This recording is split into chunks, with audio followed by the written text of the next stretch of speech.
I'm in business not because of me. I'm in business because I can serve and help somebody else. Service. Yeah, it's true service.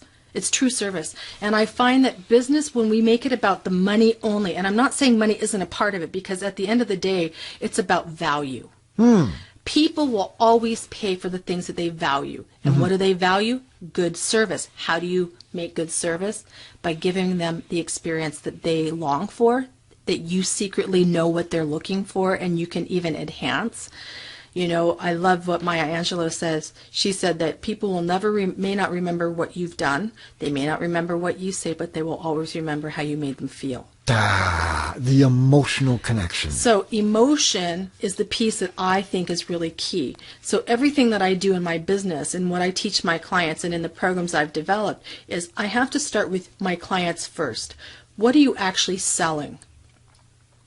What are you actually selling? Because at the end of the day, it's not a service, but you're selling a feeling. You're selling the intangible aspect of your own unique gift. You're selling a feeling. Yeah. Interesting. So if you've got a problem that I know I can solve, and I see you frustrated, and this is what I get a lot. People come to me and say, you know, I just can't stand watching people struggle. I just hate seeing people in pain. I just want to help people. Well, what is the feeling you want them to feel instead? Yeah. That's what you're actually selling. Change that mental picture. Because people don't have a strong mental picture about their services, goods, and products, right? I find the biggest challenge most people find, they have no idea what they're selling. Yeah.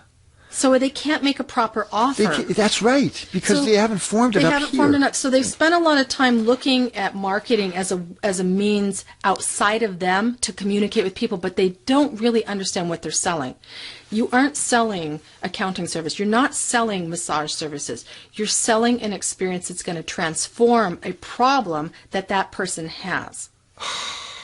And like I said, it came to me through copywriting, because when you do copywriting, you have to really understand what it is you're selling.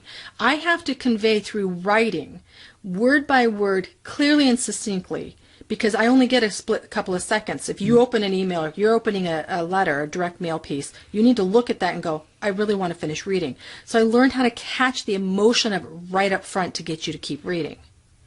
And in that, I also learned, if I start talking about myself first, you're going to shut down and go, I'm not interested. I don't see the value in it. I don't know how to use that. Right. But if I turn around and said, hey, how are you experiencing this? Do you know somebody who has that? Bullet point, bullet point, bullet point. And I specifically outline what I call the symptoms of that problem are. Right. If that's you, you will know, because I'm talking to you specifically, which brings up another really big point that I challenge when most marketing is everybody's spending so much gosh darn time trying to figure out their ideal niche. I say stop trying to niche people to death and actually figure out what problems you solve. Because if you keep looking for a specific person, the old way was necessarily because we were trying to interrupt that particular segment on the market.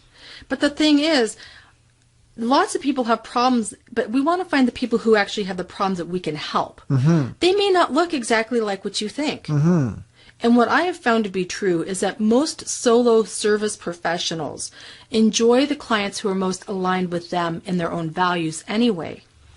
So your best ideal client is going to be somebody who is much like you, that you enjoy. So stop looking for who these people are as far as a criteria. You can look for industries. I think it's important to look at an industry, because certain industries and certain populations will definitely be more engaged by challenging niches, or selling to niches that include children,